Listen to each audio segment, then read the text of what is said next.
प्यारा बाबा, मीठा बाबा, धन्यवाद बाबा।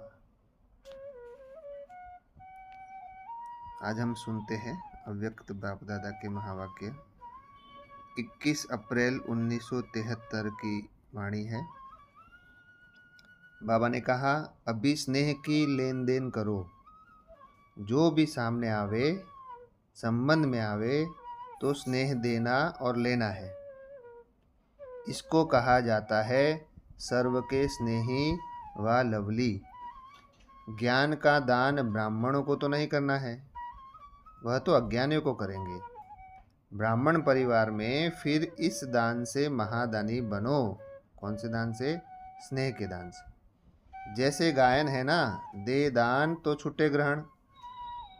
जो भी कमजोरियां रही हुई है वह सभी प्रकार के ग्रहण इस महादान से छूट जावेंगे। बाबा ने कमजोरियों को दूर करने का एक तरीका बताया कि अगर सारी कमजोरियों से छूटना है, कमजोरी रूपी ग्रहण से छूटना है, तो कौन सा दान देना है? स्नेह का दान देना है और स्नेह लेना है। तो बाबा ने कहा कि स्नेह देना और स्नेह लेना ब्राह्मण दुनिया में ये ब्राह्मणों का कर्तव्य है। स्नेह देना तो ठीक है, हम स्नेह माना प्रेम भी कह सकते हो।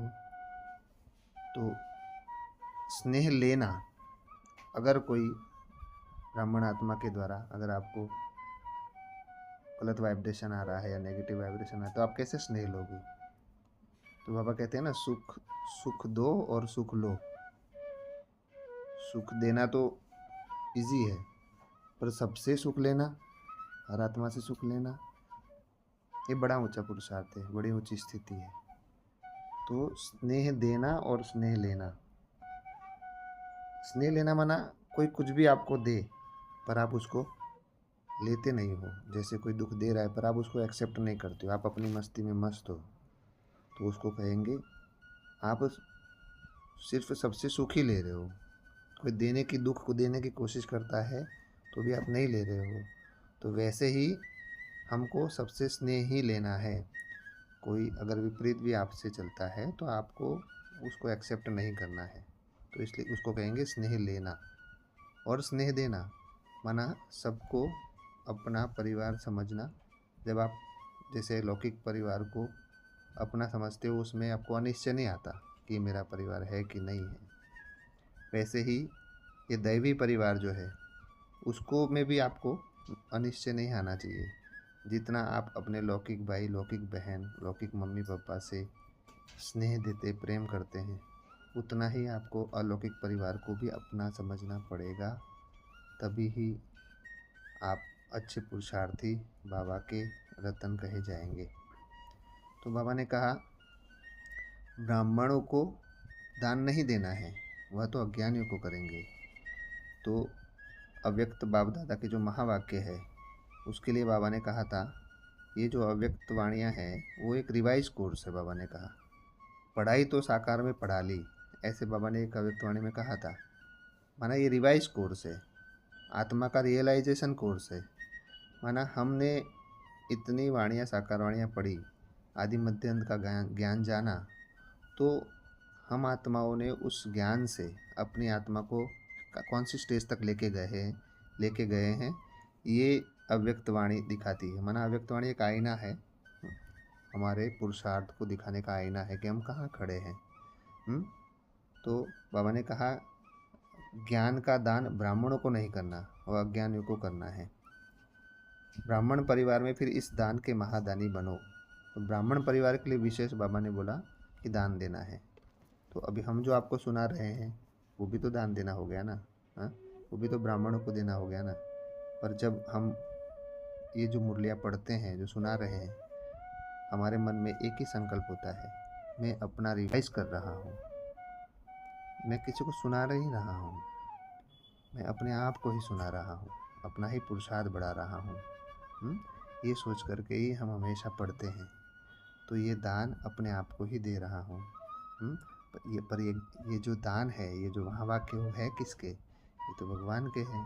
हाँ, ये हम अपना अपना कमाया हुआ दान जो होता है वो हम करते हैं तो उसको दान कहा जाता है। पर ये तो बाबा का दिया हुआ है ना, बाबा का ही ज्ञान है और बाबा का ही ज्ञान सबको बँट रहा है। तो बाबा ने कहा कि दे दान तो छूटे ग्रहण, माना जो भी कमी कमजोरियां रही हुई है वह सभी प्रकार के ग्रहण इस महादान से छूट जाएंगे। स्नेह को बाबा ने महादान कहा। सारी आपकी कमी कमजोरियां दैवी परिवार को स्नेह देने से छूट जाएंगी, आपकी कमी कमजोरियां हट जाएंगी। इतनी सुंदर महावाक्य है। फिर आगे हम सुनते हैं 23 सितंबर 1973 के अव्यक्त बाप दादा के महावाक्य। बाबा ने कहा चैरिटी बिगेन्स एट होम है, अर्थात शुरुआत अपने घर से करो। अर्थात अपने साथियों को, वे साथी कौन से हैं, कौन से घर से शुरुआत करनी बाबा पूछ रहे हैं। आपके जो ब्राह्मण परिवार के साथी हैं वो उन अपने साथियों को आप समान बनाने के बाद फिर बाप समान बनाना है। लेकिन पहली स्टेज में यदि उन्हें आप समान बनाओ तो भी बहुत है। तो बाबा ने क्या कहा कि जो ब्राह्मण परिवार है वो आपका घर है, तो चैरिटी बिगिंस एट होम, माना अपने घर से दान की शुरुआत। चैरिटी माना दान, दान देने की शुरुआत अपने घर से करनी है।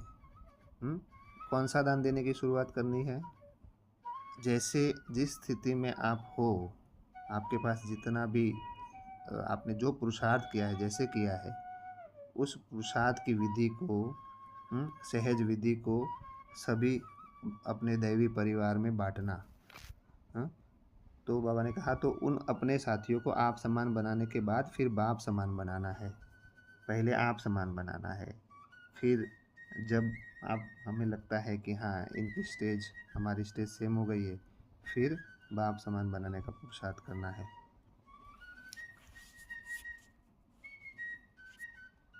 बाबा ने कहा लेकिन पहली स्टेज में यदि उन्हें आप समान बनाओ तो भी बहुत है। माना हम जितने पुरुषार्थी हैं, हम जितना अच्छा ज्ञान को समझ पाते हैं, उतना अगर दूसरों को समझा भी पाए और जितना पुरुषार्थ हम करते हैं वो पुरुषार्थ की सहज विधि अपने देवी परिवार को बता पाए, तो बाबा ने बोला वो भी बहुत है। ओ